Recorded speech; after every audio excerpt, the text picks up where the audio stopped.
Yo, what's going on? It's the NRW. We're nerds. Rule the world. It's your boy, Kuya P, aka Patrick Michael Strange. And I'm back with the homies of the Sumthin or Nuthin podcast. It's been too long, man. Yo, miss these people so much. First up, the first lady of Sumthin or Nuthin. My girl, she's back from doing that con thing. What up, Tranquil? Hey, everybody. Hey. Yes, I was on my epic 3-week con binge. And if you haven't gone to Dragon Con, go to Dragon Con. That is the place to be. I slept for a week afterwards, but it was totally worth it. But good times. But we'll talk about more of that later. I'm going to kick it over to Rue. Yeah, what's what's going on, y'all? For real, I miss you guys too. It's good seeing these beautiful faces, just this positive energy. I always love getting with you guys. I'm doing good. I'm on the maybe the process of moving.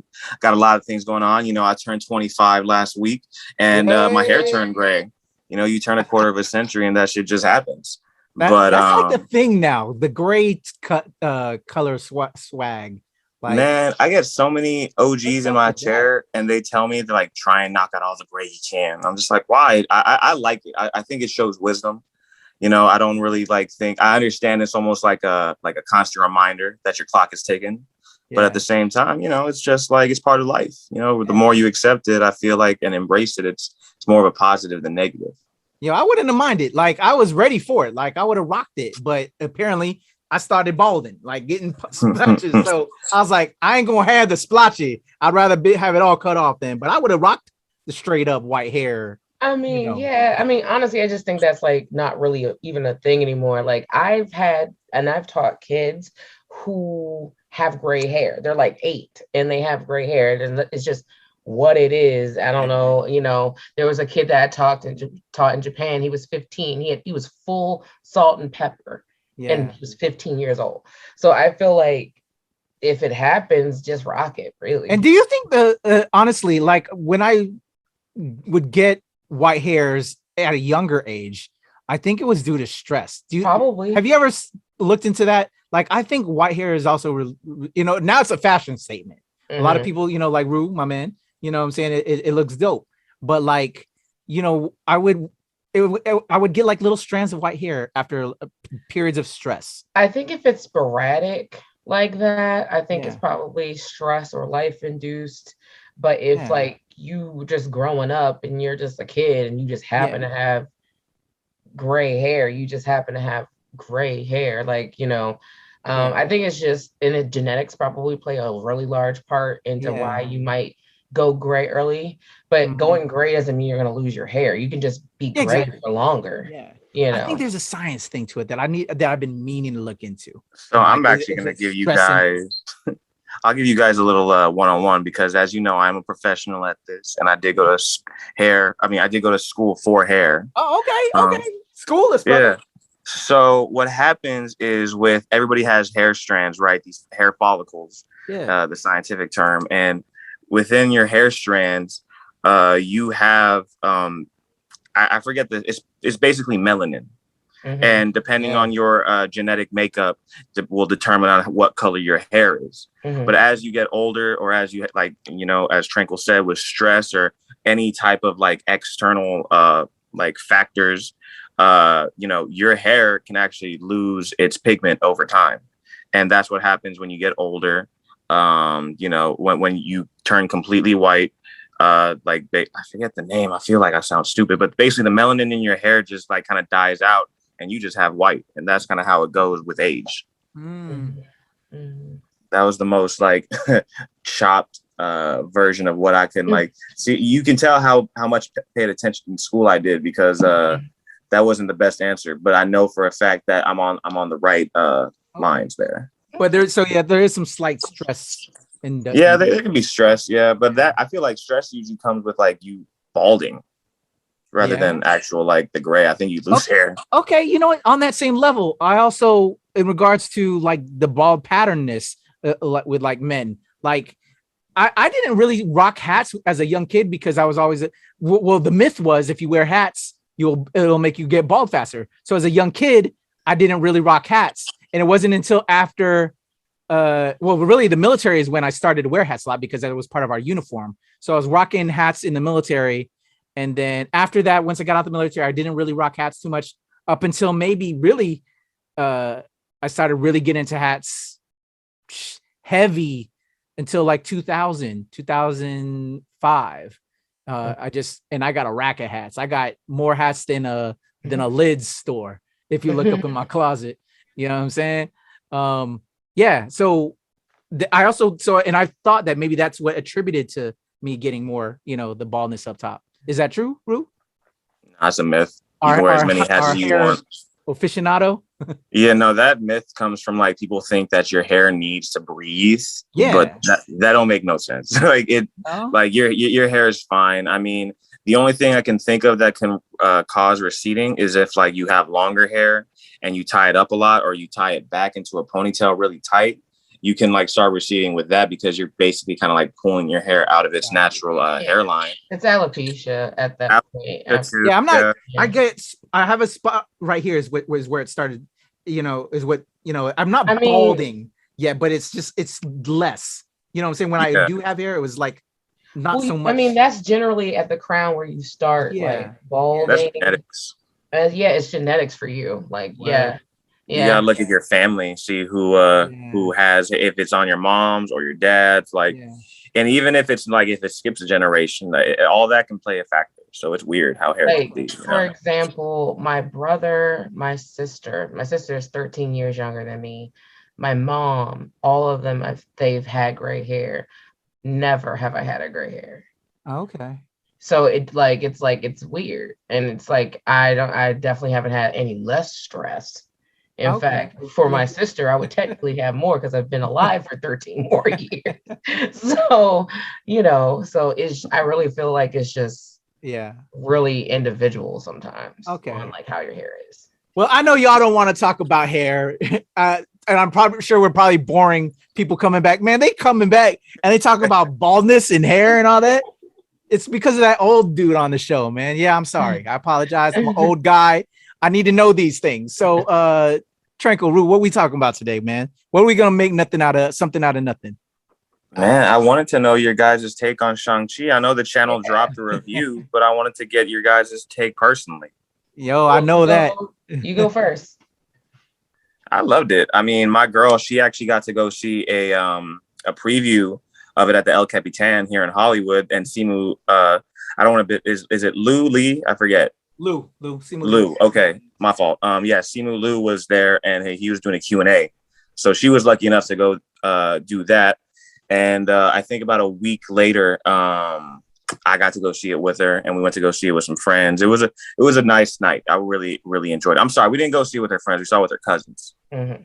So okay.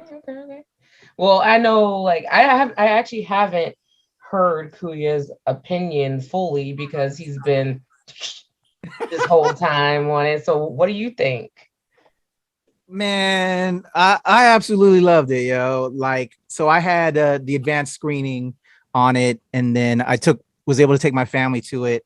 And then when it was finally released to the public, I was apprehensive at first, as well as when I did the advanced screening, because that advanced screening was the first time I was in a theater, amongst the people since, the pandemic started, so it was the first time being in with an audience and all that, just a little nervous, saying because of separation, everything, we all know pandemic issues, but it was a surreal experience, and it was an amazing experience because then you kind of forgot how much you missed watching, a film with an audience.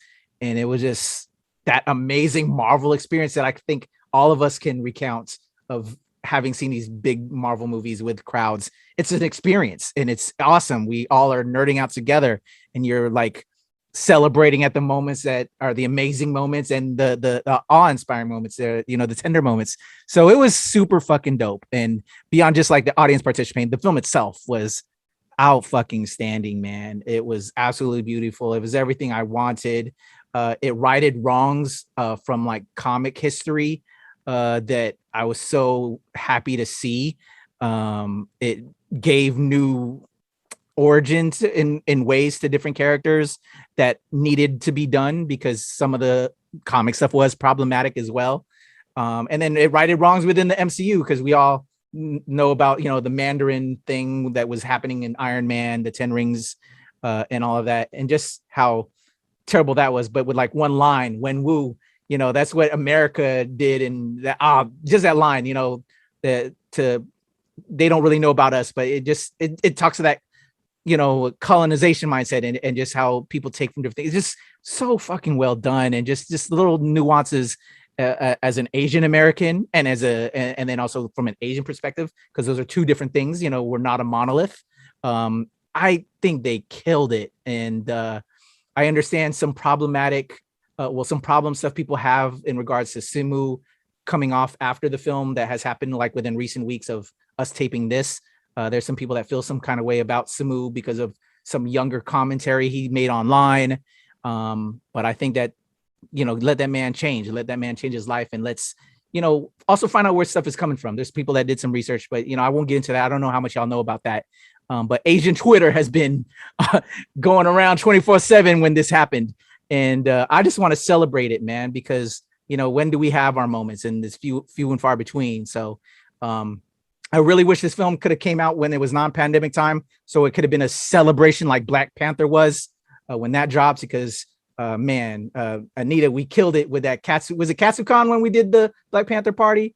Yes, we had a private screening. It was 93 of us, I think. Yeah, it was so dope, man. It was beautiful. Remember, just to be out in all the regalia, celebrating as a people, as a culture. I wish that was the one thing that kind of saddened me with the Shang-Chi, coming out right now, but it was so important, and it's such an amazing film. It deserves all the dollars. I can't wait for more. To me, it's tied with Black Panther as my favorite Marvel film of all time. Straight up. So that's how much I love the film. I can't put Black Panther over it. I can't put Shang-Chi over Black Panther. It's tied for number one with I would say Endgame at number 2 for me, So, okay. There you go. There's a little bit of review. Then we can do some other fine touches in there if y'all want to talk on that. But I loved it. I think y'all knew I was gonna love it. Come on now. I mean, yeah. I'm super Asian. Yeah. No, I saw it yesterday. So like super fresh on seeing it. I saw it yesterday and I enjoyed it. I will definitely say that I'll had a few qualms. And it was, well, let me finish all of the other stuff first. So I did enjoy it. I thought the fight scenes were 10 out of 10. And the ending, like the CGI they got for that movie, amazing. The only thing that I had issue with really was I felt like the acting could have been a little. Ooh, who? Oh, you don't want me to say. Is it Simu? I think I know. Simu. Yeah. Really? Where were the problematic with stuff with Simu? Nothing problematic. It's just like there were like emotional beats that I really thought that he would have been able to hit a little bit better. He kind of had like the Orlando Bloom Lord of the Rings like never blink thing going on for me a little bit. At certain points. I will say the best acting person, and like I believed every second, was his father. Oh, Tony Leung. As much as it was Simu's film, it was fucking Tony Leung. Yes. And I was like, I felt all the beats. Every time he was sad, I believed he was sad. And when you put them two in a scene together, one just looks like they're hearing a story, not that they're part of the story. And if it's funny that you brought up Black Panther, because if there was one thing that I would say they could learn from each other is like the CGI from Shang-Chi was phenomenal, and like whatever they did, Black Panther could use. And I feel just like, the emotional beats didn't hit quite the way I wanted them to hit. Otherwise, I think it was a really good film. I see what you're saying. You know what I mean? Like I believed it. Like And see what you're saying, because there's this one part of the movie, because like I said, I love the movie, everything, the dialogue for the most part. I think I don't want to like I said, I don't want to butcher any names, but whoever played his sister, she's my favorite character. Her and Aquafina, they she's killed amazing. it. Yeah. But like I was saying, that and hopefully no spoilers, the movie's been out at this point, but it's just it's been out long enough. The part where, the final fight scene with him and his father, and he's getting out all like that dialogue where he's talking and yelling and fighting at the same time. That was probably like the only time where I was just like, I don't really kind of like, I'm not like emotionally invested like I usually would be, because the whole saying you wanted your dad to be somebody else while you're kind of like fighting to the death seemed, I don't know if it was like a cliche to me, but it was just like, come on, let's just keep fighting. Let's I feel like there's something else there. But other than that, I have no complaints. Like everything visually, choreography wise, I thought it was dope. They even got a lot of different Asian mythological creatures in there, not just Chinese. Oh yeah, real talk. And I thought that was super dope. Like I saw a 9-tailed fox in there. I love that. I was like, Pokemon. Like the moment I saw it, I couldn't help it. I was just like, it looks like a Pokemon. But, yeah, no. So other than that, I really appreciate that, they were because that world that they were in, I think Talo, I think that's tied into some Ant-Man shit, low key. Ant-Man.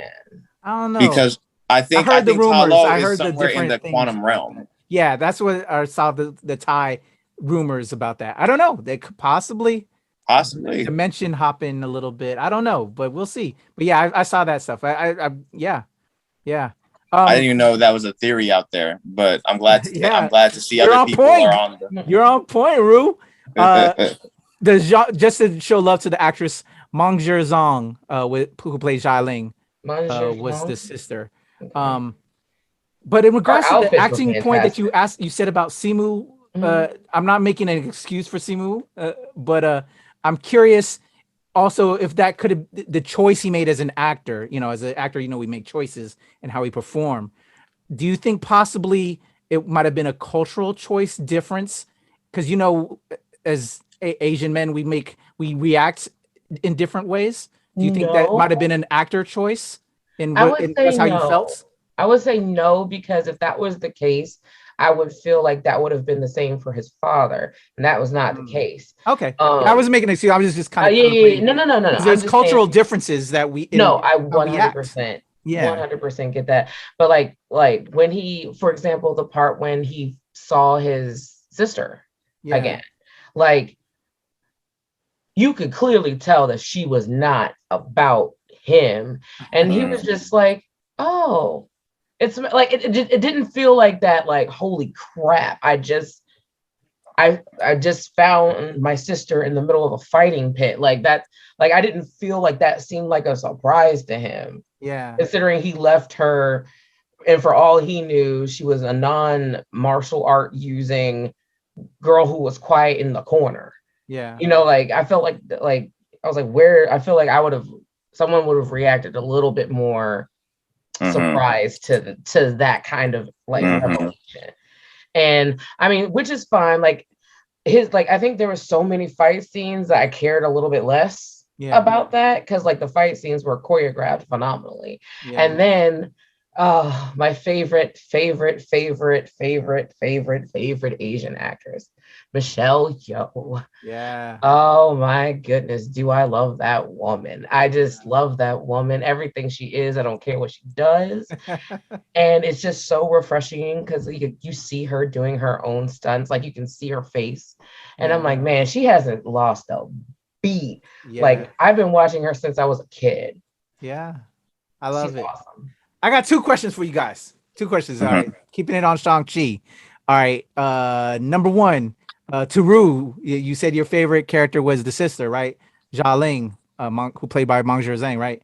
I think is what you said. You enjoyed her performance. She was awesome. And I even called some things out while I was watching it that was like happening later on. And I was just so hyped for her. She had the best arc in the movie, I feel Hell like. Yeah. So here's my first question. Shoot. As we saw at the very end, the 10 rings is going to continue, and she's now in charge of the 10 rings. What do you want to see? What are your predictions, or what would you like to see with her character leading the Ten Rings going forward? I'd like to see her be a bigger playing force in the Marvel, like in the whole like MCU. You know what I mean? Like she's obviously proven that she's one of the heavy hitters and she can kind of run an underground ring without really being detected. So her taking the reins over her father's legacy kind of makes more sense than letting the whole, the whole thing just fall apart. Because that's the thing I was kind of like thinking. I was like, oh, she runs a whole thing and like a whole underground fighting ring. She could definitely like lead the 10 rings when the dad's out of the picture.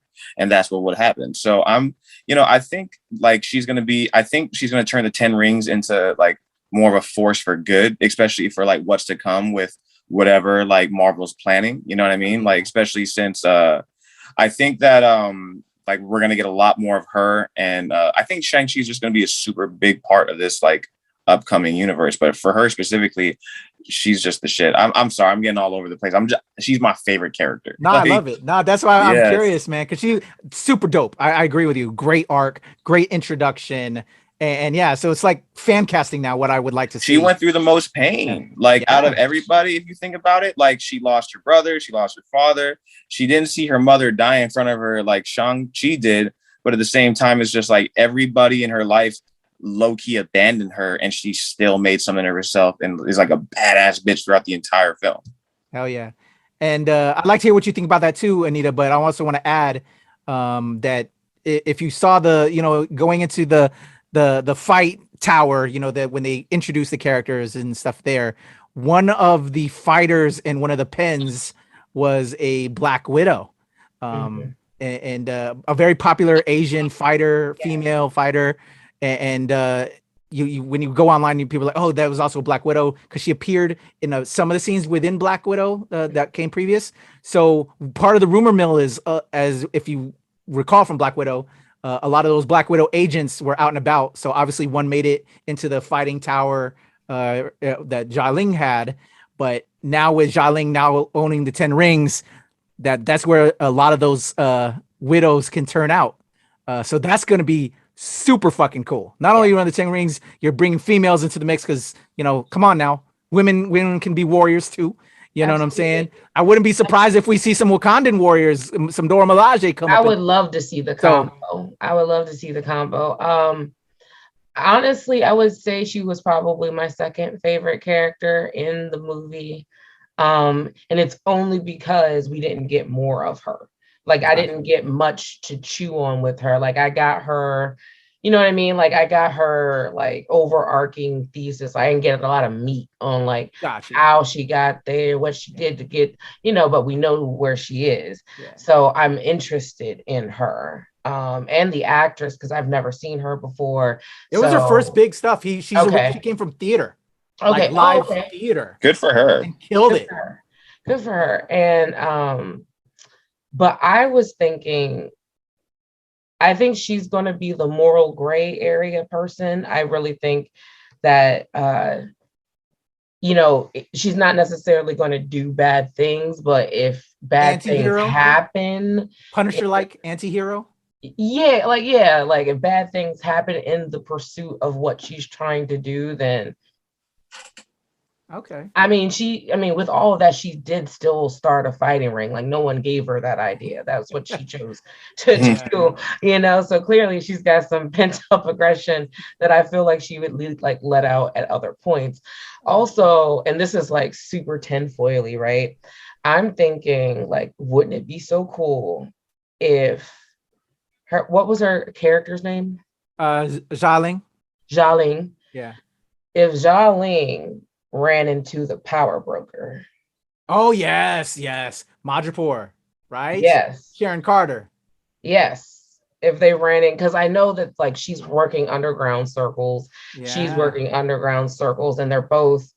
I'm not necessarily sure how far Macau is from where the power broker is. Yeah. But I was just like, that would be a really cool, a really cool crossover. I personally think if they were like doing some undercover behind the scenes situations. And also, like, I love the fact that the movie took place, or at least some of it took place in Macau, because I've been there. And so all the buildings that you see, I've been to all those buildings. Yeah. So it was kind of like a cool, like, oh, cool, I've been there kind of flashback kind of moment. Yeah. Hell yeah. All right. So second question. Another cliffhanger that left to be determined after Shang-Chi. So the Shang and Katie are sitting at the bar, classic from the earlier part of the film, where they're talking to their friends. I just love that they recalled back to that moment from earlier in the film, and they're explaining their whole wild story, outrageous but so true. And then here comes Benedict Wong, aka Wong, playing, his real name is Benedict Wong, playing Wong, come to this teleport. We're gonna go through this portal. We're gonna check out these rings.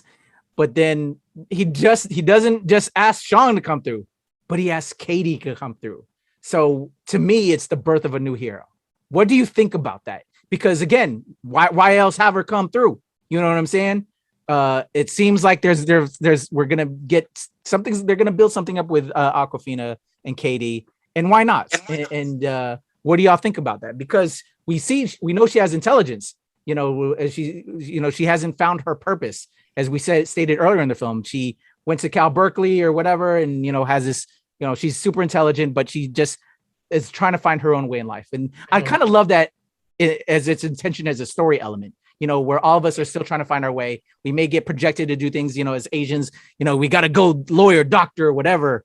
And I think with all POC races, it's just to do better than the parents, and to just, So what do you fan cast, or what do you think? I know for some people as well, Awkwafina is somewhat problematic, and I'm sure you can attest to that, Tranquil. A lot of people say she capitalized on Black scent. I can't say I agree with that. I can't say I disagree with that. You know what I'm saying? It's a complicated issue, I think, in a lot of different ways. So whoever wants to take this, but fan casting in regards to Katie's character, and what do you think about her? It's seriously. On another note, we didn't, touch upon that relationship, but I thought it was amazing, as a platonic relationship, between a man and a woman in a film, not having to be love interest, how it's always kind of done in film. I thought it was cool. I enjoyed that. And it just kind of gives you something different than what you normally see, how they do things. So what are y'all predictions on Katie, and what do you think about that? So I already, because as we know, Shang-Chi and Katie are located in SF, San Francisco, just like Ant-Man. And we're also getting a Hawkeye show pretty soon on Disney Plus. I think they're kind of setting us up for a West Coast Avengers. Because there's already a lot of heavy hitters that are kind of in like California from how the MCU sets things up. So why not? Because I feel like in the first Avengers movie, it was New York. That's where like Thanos unleashed and everything. And that's what we first got our introductions to the original Avengers. But now that we are getting a new Avengers, most likely, and we're having a whole new set of characters and heroes we're getting, I think West Coast is pretty popular in the comics, and they still keep making them. So why wouldn't they, cross it over onto film? Okay. Yeah. So that's what do you think Katie will be a member of the West Coast? Yeah, I think it's going to be hard for. I think it's a Tony Stark like character. Yeah.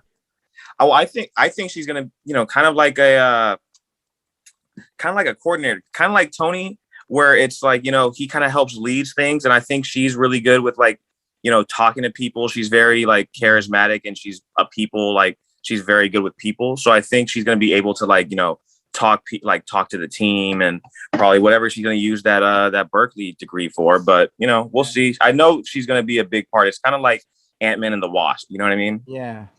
Okay. Yeah.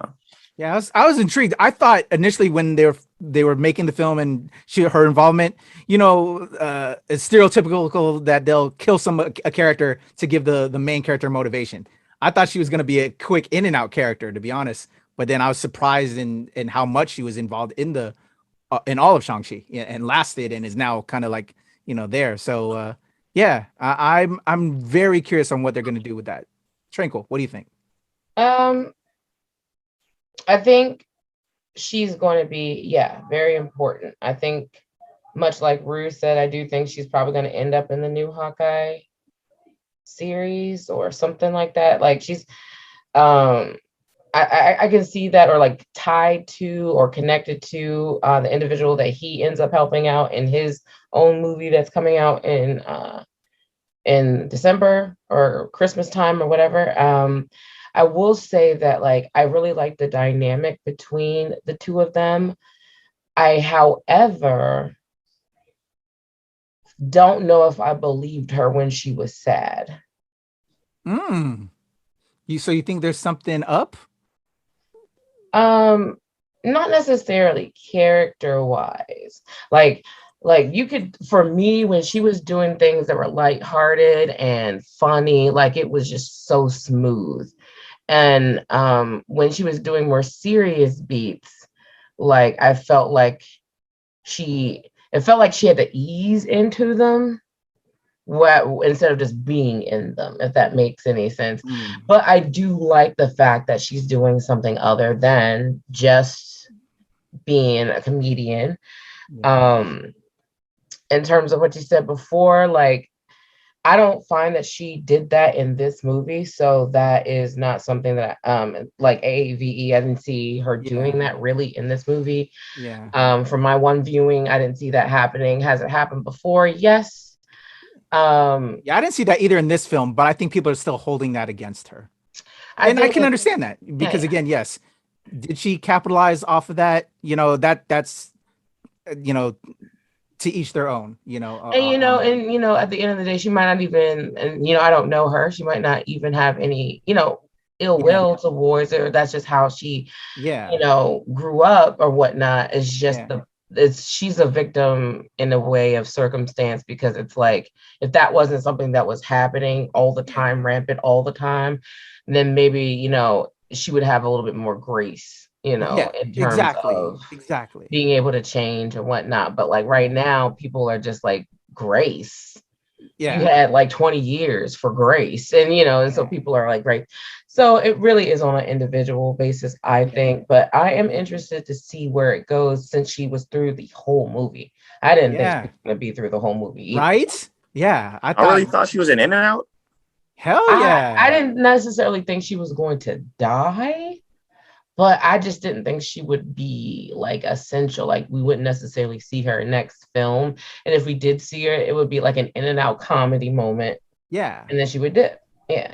Like the one character that was in WandaVision that was in and out. The one from Thor? Scientist. From Thor? That was in Thor, the young lady. I just watched Thor the other day. Damn it. You know what I'm talking about? That young lady? Yeah. I know exactly who you're talking about. I thought she'd be like that, which is, a good, important character, but minor. You know what I'm saying? This Aquafina was all involved throughout this damn film. Oh, she's going to be super important. Like she's part of the MCU. Like, so she's part of it already. So I was just surprised by that. So I'm just, fan cast is trying to figure out what they're going to do. Cause it wasn't expected for me. But I thoroughly enjoyed the film. I think they killed it. I got one question for y'all about the film, and we can talk about it more if you want, but this is my final question. What was what was your specific favorite scene? Ooh.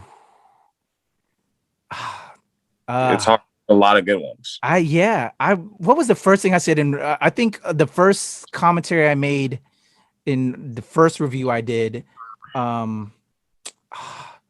was the fight with Fala Chen, which was the mom, and Tony Leung when they first meet. Was beautiful. That was a great encounter. When they slowed down that fight and just it's wushu film, wushu. That just, and then that slow down, and then that looking at each other, that falling in love. That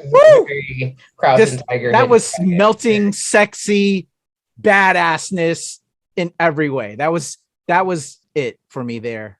I was like, oh hell yeah. That's cool. But I'm sure there's a ton of others, but that was the first one I think that just really like nice. Yeah. What about you? What about Tranquil? Yeah. there were a lot of just visually stunning parts in this movie. Like that's I cannot say any like I said, I enjoyed the movie and like the visuals were top tier in this movie. I think I really did enjoy the fight scene when they were in the underground fight club and they were like getting chased and they were outside on the bamboo. Ooh, yeah. Like it was giving me Jackie Chan's like using props and using jackets and stuff to fight. Also just the way that they move, like that scene had to take forever to do.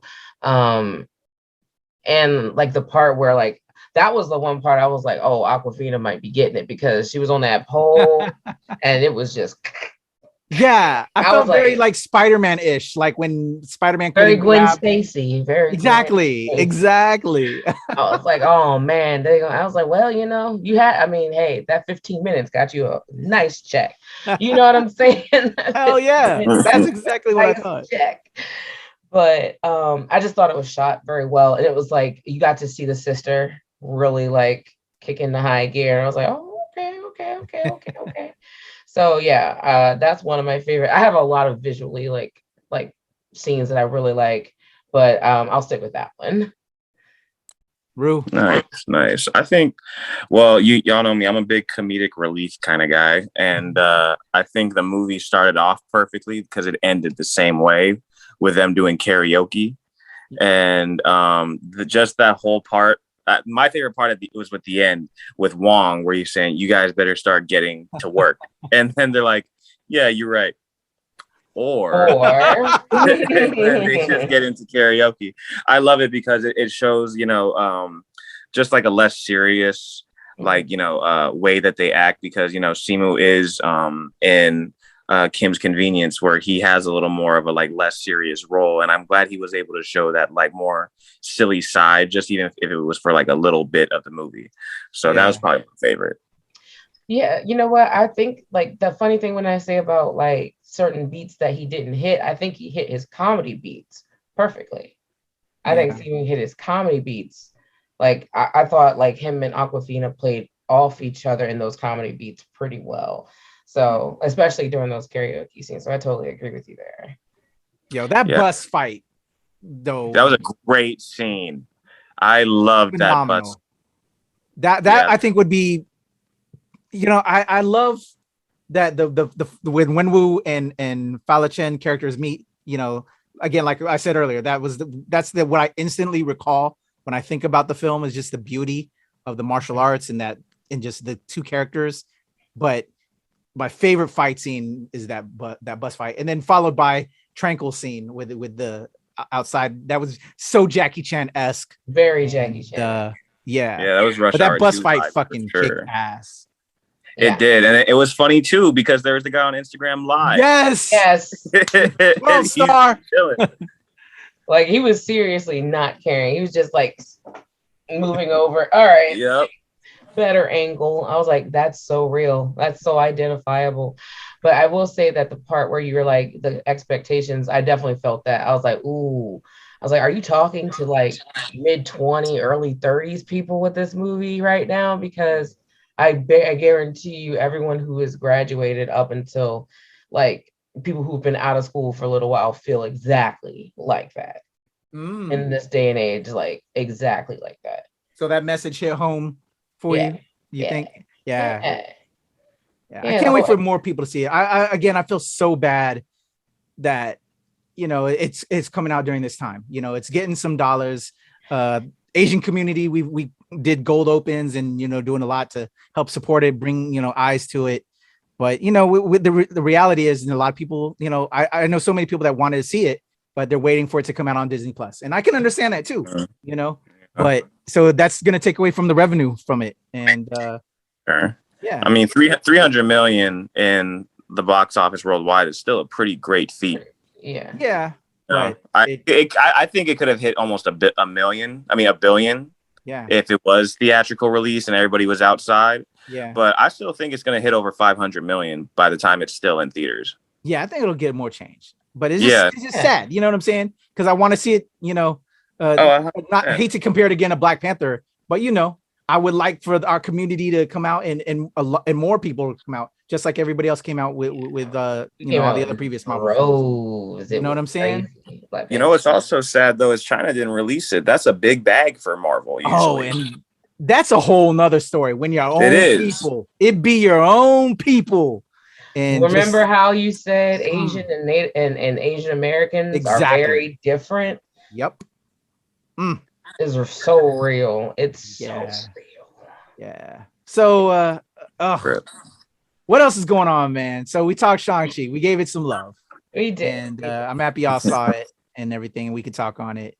Because I missed you guys, man. It's been a minute since we've caught up. There's been so much different things going on. What's going on with you, Anita, with the convention stuff, and just update on that? You talked about it a little bit earlier.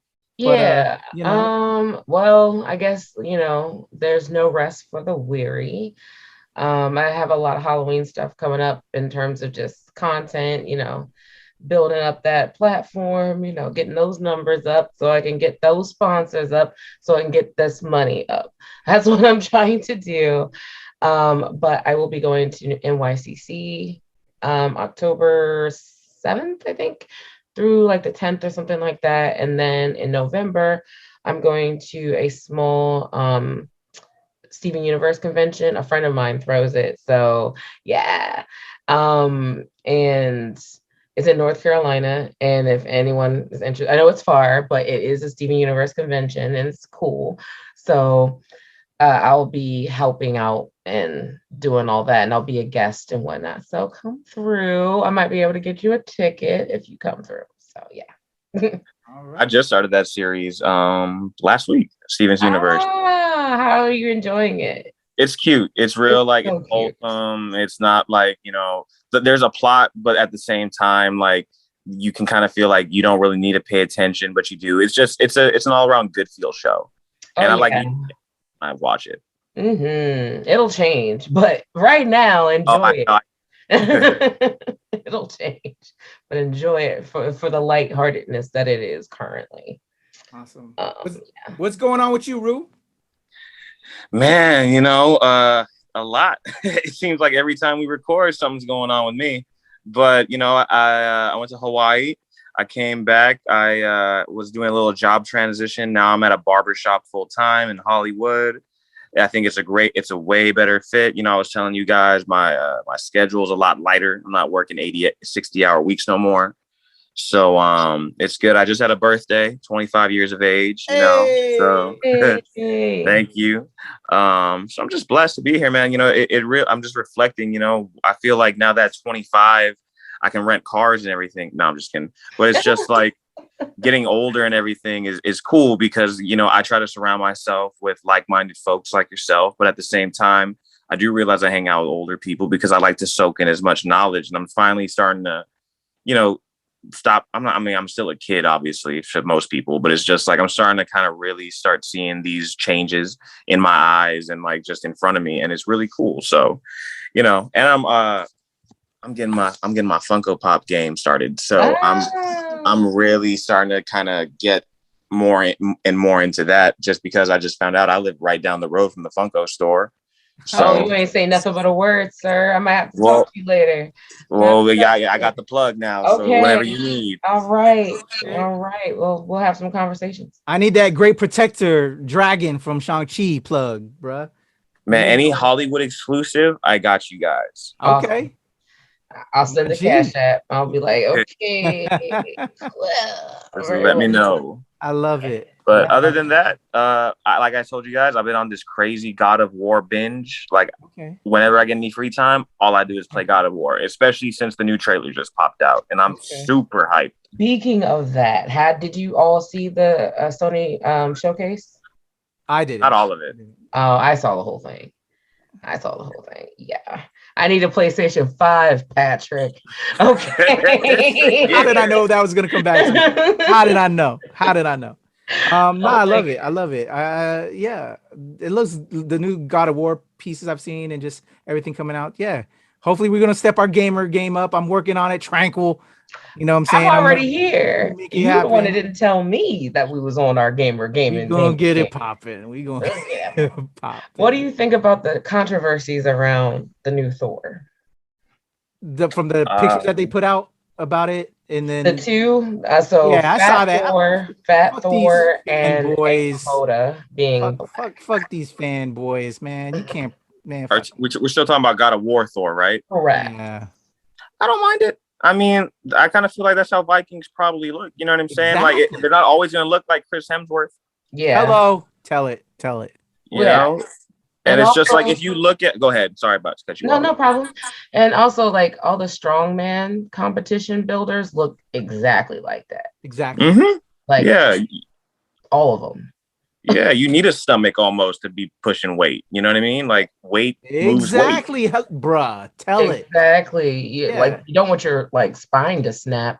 And then like, I mean, you also have to eat a gratuitous amount of food in order to build the muscle required to move a 18-wheeler by yourself. You know what I'm saying? So, yeah. Uneducated knuckleheads, man, that think they know it, that they don't know shit. They don't know shit. But my prediction, they have because they grew up. Well, I don't know where they grew up. I'm speaking, you know what I'm saying? Because I'm sure there's people outside of the US, but speaking for Americans that grew up with Stallone, Arnold Schwarzenegger, you know what I'm saying?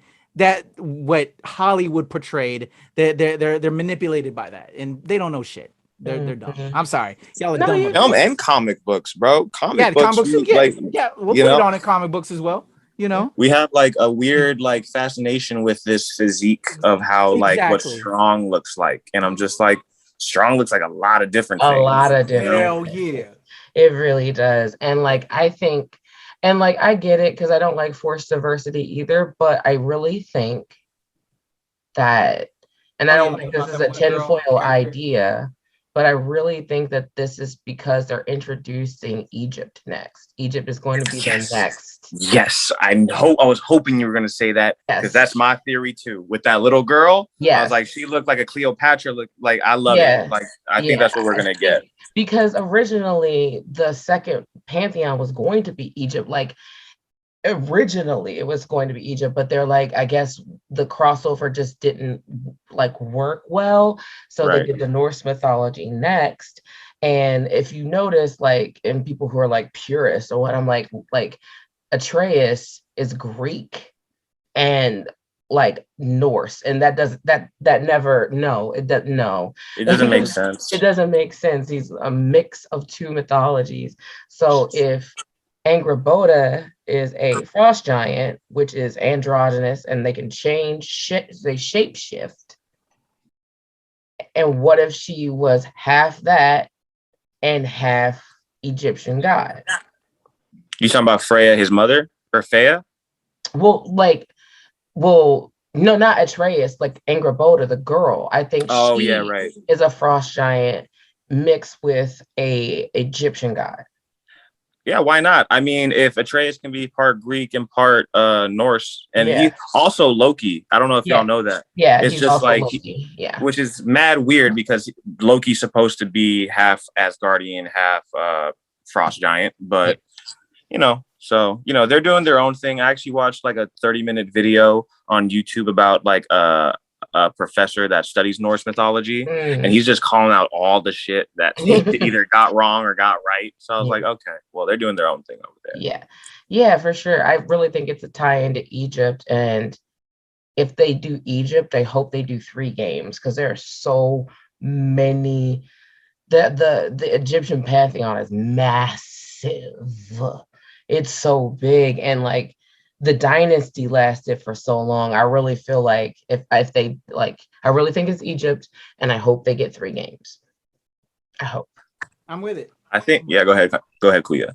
No, I was just saying I'm with it, man. I enjoy it. You know, I when I do play, y'all already know it's like time wise, but I do enjoy it when I can get down to it.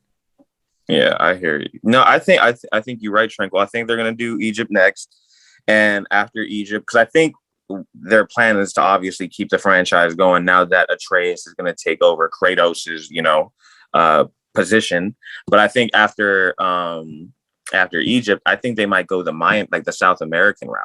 because I heard an interview with the creators of the game where they're trying to hit like all different types of mythologies. Yeah. So I would heavily support that. Well, I think they said there's 9. Like the goal is 9. So I think either 7 or 9 pantheons they plan on hitting. So after that, like there's I mean, there are a lot of pantheons, but it'd be interesting to see like a Mayan, Aztec type, because we don't get a lot of media in those genres, or even, oh man, Native American. Can you imagine a Native American God of War game? Oh, that'd be really cool. That would be so cool. Oh, that'd be so cool. Anyway, I could Americans. Theorize. Yeah, we can go on this forever. Yeah. What you feel about the new Marvel video games that you saw? I know that they showcased Wolverine, Guardians of the Galaxy, and there was one more. Spider-Man 2. Yes, Venom. Yes. With Venom. They all look so good. Anything with Miles Morales in it is like my jam. True. Anything with Miles Morales in is my jam. So I'm excited. I had no idea they were going to do a Wolverine movie, or a Wolverine show like that. I was like, where did that come from? Don't hate it. Like, I'm excited to see what they do with it. But Insomniac don't really miss. So I feel like it's going to be a good game no matter what. I don't know. Have you seen the Guardians play? Because I don't like the fact that you only can play as Star-Lord, but then you're around the other Guardians. That's true. Like, I don't know. I feel like team games are always like iffy. Like the team-based superhero games are always they're just iffy. Like they just don't end up working out the way. Even the Avengers one didn't work out, I feel like, the way people thought it was going to work out. So I don't know. We'll see. We will. You're right. Anything else y'all want to talk about? I just had a recommendation before we finish out, because you brought up Native Americans and that amazing history as well. One show that I would highly recommend y'all if you're checking it out on Hulu, executive produced by my man Taika Waititi. It's called Reservation Dogs. Y'all need to check that out. That joint is. My girl's already watching it. I see it in the background while I'm cooking. It looks really good. It's a good show, man. It's a great show. It's Reservation Dogs. Yeah, Reservation Dogs. Taika Waititi is the executive producer on it. But it's like Native American in front of the camera, behind the camera. It's just, you love to see that rep. And are they filming on a real reservation? Do you know? I don't know. I think they filmed in Oklahoma. Yeah, that's the writer is Native American indigenous. He was on one of my podcasts. He was on Tiger Belly with Bobby Lee and Kalila. I'm a huge, I'm a big Tiger Belly fan, Stevie Weeby fan. But yeah, just highly recommend that show. It's good. It's really good.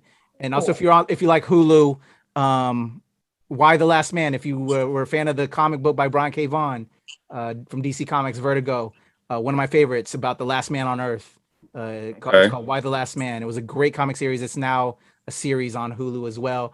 I'm going to be doing a new review series on the channel, recapping that show. But instead of calling it Why the Last Man, well, it's going to be our Why the Last Man review, but it's going to be called P the Last Man. Your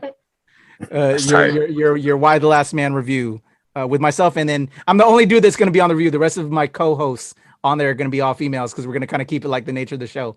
So I'm going to have my nerd friend who we used to do NRW. We used to do shows at a couple of comic book stores in the area. So a friend of mine who was the manager there and one of my co-hosts when we would do comic book recaps, her name's Heather. Shout out to Heather. She'll be back on the channel doing those reviews with me. And then we'll have other special guest females that are watching the show to talk on Why the Last Man. It's such a great comic book series. And from the looks of the trailer, take a look at the trailer when you all get a chance. The first 3 episodes are already out now, streaming on Hulu, with the 4th episode dropping soon. But it was a phenomenal, award-winning comic book series when it was out. One of the best. The writer, Brian K. Vaughan, also wrote Saga. And if you know Saga with Image Comics, before he made Saga, he was doing Why the Last Man and killing it. And Saga was award-winning. So that dude's been winning awards for forever. Well, if we're doing recommendations, if you haven't seen it, it's an older, well, not old, but older movie. If you haven't seen it yet, watch it. It's Moonlight. I don't know if you've seen it, but Moonlight is a fantastic, fantastic, fantastic, fantastic movie. I highly recommend. It's on Netflix, I think. Give a synopsis. So Moonlight is a story about a young Black boy who grows up in his hood, and basically it shows the evolution of how little Black boys become Black men, and what that actually looks like and why things are the way they are. But it's done in like a story narrative type of beat, not like a documentary type of beat, although it's based off of a real story by the person who wrote it. So three different actors played the lead character. Yes. Highly. I saw it before the buzz came out. Yes. I voted for it at the year it was nominated for awards, SAG-AFTRA. Yeah. I absolutely love that film. It was one of my favorite films of the year. And that's why I voted for it in all the different categories. Outstanding movie. I highly recommend it as well. What's it called? Moonlight. Moonlight. Okay, I want to check that out. That sounds mad interesting. I would strongly suggest it, Rue. It's a great strongly film. Suggest it. Yeah. Very good, very good, very good. And a series that it's an older anime series. It's called Berserk. If you haven't watched it. I've heard of Berserk. I haven't seen it, but I've heard of it. I've known about Berserk since I've been a nerd, but I'm just now watching Berserk, and I'm like, why did I not watch this? So in 1997, Berserk, not that the new stuff, like the old stuff. And then I'm going to pick up the manga. Rest in peace to the creator, since he passed this May. Yeah. So, yeah. Nice. Oh, before you know what, Rue, I want some recommendations for you, but before you give yours, I have two more. Yeah. No, you good. Since we're talking about award-winning films, and unlike Moonlight, outstanding film, a film I saw earlier this year called 9 Days, written by Edson Oda, starring my man Winston Duke with the Zazie Beetz. To me, it is in my top three of the films of this year. So 9 Days with Winston Duke, and also Benedict Wong as well as in it.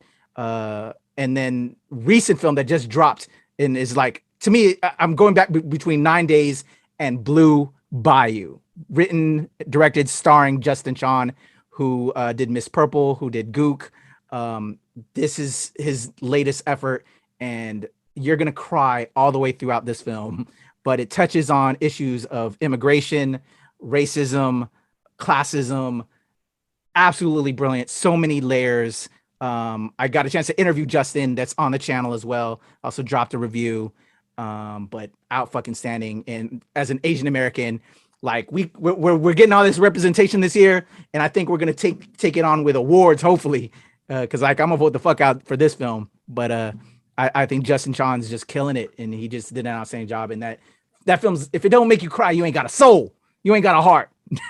Bring the tissues. That film's just outstanding, and it's in theaters now, so highly recommend. All right, what you gotta say, man? Recommendations before we flex out. Well, since y'all are mentioning these really powerful moving pieces of film that y'all watched this year, I'll put out Fred Hampton, but Judas and the Black Messiah was probably one of my favorite films this year, no doubt. Yeah. It was if you like history, and if you don't like history, I feel like it's a mad important story to learn. Kaluuya came with it. Daniel Kaluuya. I just watched a documentary about Black Power in the UK that he narrated recently, directed by Stephen McQueen, who did 12 Years a Slave. Outstanding documentary about how Black Power happened in the UK. Outstanding. Does he play Judas? Does he play Judas in that film? No. Judas is played by he's a great actor. Okay. Yeah. Because he was also in that anime that just came out for Netflix, the samurai one. Yep. The Black Sam. Yep, that was him. Same guy. Mm-hmm. But no, yeah, Judas was just Judas and the Black Messiah was a great story of just how the CIA really was corrupting the Black Panther Party and all the good that they were trying to bring to the community, and like all the negative propaganda that they were spewing out and all the lies and bullshit that was really going on in the streets of Chicago and everywhere else that had Black Panther parties. Yep. So definitely a really powerful, important movie. I feel like everyone should go out and watch. But on like a more entertaining, I mean, that's also entertaining, but you know what I'm saying? It's like what I'm watching right now is I feel like what everybody's watching, and if you're not, you should get your ass on Apple TV and go watch Ted Lasso. Yes. Ted It's Lasso literally so probably good too. one of the best TV shows I've watched in the longest time. It's really good. Like, it's such a tearjerker. You know, it's set in the UK. It's wholesome as fuck, but at the same time, like it's in the UK, so there's cursing and like there's actual real life things going on. But at the same time, like you connect with these characters to the point where you actually feel like you know them and you feel for them and you see their faults and all that shit. What up? Dig it. I've never heard of it. Check it out. Oh, you need to watch it. It swept awards the other night on the Emmys. It 7 awards it won. Exactly. It's so good. What's it called? Ted Lasso. Ted Lasso. Like lasso. Yes. LASSO. Yeah. I think you would love it. Kuya, I think you're gonna fuck with this. There was a pop-up coffee shop. Well, there's a coffee shop out here in LA. They did a Ted Lasso pop-up where if you bought a coffee, they give you a little pink box of the butter cookies he makes. Yo, dope. That's all I'm gonna say. I'm so mad when Ted Lasso, because they're just finished up season 2, right? When they were first like talking about it, in like award season, like I actually have it, the screener DVDs. They sent it to me. I'm looking over it to the side, but they were also sending out to press like the cookies, the things that he cooked. And I'm so upset that I said no when they were like offering it up to me. I was like, I don't want that shit. And like, I wish I did. Cause like now I'm so curious. Cause like I said, I just recently binged the show like 2 weeks ago with my wife, and she's absolutely loves it. Absolutely adores the show, is dying for the next season. And I enjoyed it. I enjoyed it as well. But like, I love food. I'm dying to taste those fucking cookies, yo. It's so bomb. So you had them? Butter. Yeah, no, I had them. We were gonna, because my girl's vegan, and if you don't, you do. She was asking, she's like, "Are these vegan by chance?" And then the girl that served this to us, she just laughed. She's like, "There's so much butter." But it was good, man. It was so good. It really went well with the black iced coffee. Oh man, but I'd love to have those sometime, man. And that recommendation, and then another one that's Taika's show on Hulu, but it's produced by FX, is What We Do in the Shadows. And I've heard of that. I haven't watched that yet. You can get into that. I'm sure both of you would love that show. It's funny. Yeah. It's creative writing. The visual effects is really good for the budget that it's at. Okay. And the actors that they have guest starring on this show is just awesome. Like you see so many different people. But it's funny. It gives you like an Office or Parks and Rec feel where they're being interviewed and they're being followed by a camera crew, but they're vampires and they've been around in Staten Island for like 400 years. And like, so I'm not gonna give away too much, but it's really funny and I highly suggest it. Okay. Dig it. I like that we ended up with personal recommendations for everybody, man. That's dope. Yeah, no, we should do that more often. That's fun. Yeah. Okay. There we go. All right, man. Let's get up out of here, man. I'm about to go on 5 hours worth of recording of podcast today. I love seeing your faces, but I want to see your faces again later because I need sleep. I hear you, brother. I'm gonna be taking your faces into my dreams if I stay up any longer. I love y'all. How can they reach out to you, Tranquil, before we get up out of here? Tranquil Ashes on all platforms: Instagram, YouTube, Facebook, Twitter, and TikTok. A lot of Halloween stuff coming up soon, so October, look forward to that. Hell yeah. My man Roohkage.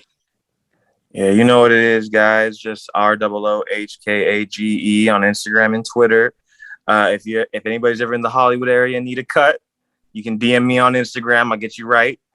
And for my fellow Sumthin or Nuthin family, if y'all ever need those Funkos, like I said, I got you. I can be the plug.